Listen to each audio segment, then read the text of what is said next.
বিসমিল্লাহির রহমানির রহিম। মাদক বিরোধী মানববন্ধনে আজকে যারা আপনারা উপস্থিত আছেন সকলকে বাংলাদেশ জাতীয় ছাত্র সমাজ এর পক্ষ থেকে সংগ্রামী শুভেচ্ছা রইল।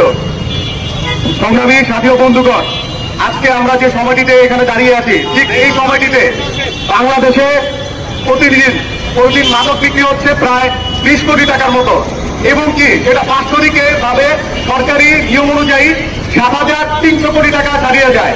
সুতরাং আমরা জানতে চাই অন্তর্বর্তীকালীন সরকারের কাছে এই মাদকের টাকাগুলি কোথায় যায়, তারা এর ব্যবস্থা কি নিচ্ছে। গণঅভ্যুত্থান পরবর্তী বাংলাদেশে আমাদের আজকে রাজু ভাস্কর্যের বাংলাদেশে দাঁড়িয়ে বলতে হয় মাদক বিরোধী স্লোগানের কথা। এটা আমাদের জন্য ধিক্কার জানানো দরকার রয়েছে।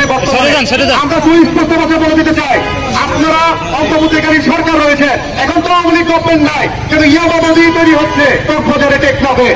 এখন তারা টেকনাফ থেকে মাদক দ্রব্য পাচার করে, সেটি আমরা বাংলাদেশ জাতীয় ছাত্র সমাজ সুস্পষ্টভাবে জানিয়ে দিতে চাই। সুতরাং আমরা একটি বিষয় আপনাদেরকে জোর দাবি দিয়ে বলছি, অন্তর্বর্তীকালীন সরকারের কাছে, মাদক দ্রব্য নিয়ন্ত্রণ কমিশনের কাছে আপনারা খুব দ্রুত মাদক দ্রব্য নিয়ন্ত্রণের কাজ করেন, এই বাংলাদেশ তরুণ সমাজকে আপনারা নিয়ন্ত্রণ করেন। সে বলে আমি আমার সংক্ষিপ্ত বক্তব্য শেষ করছি।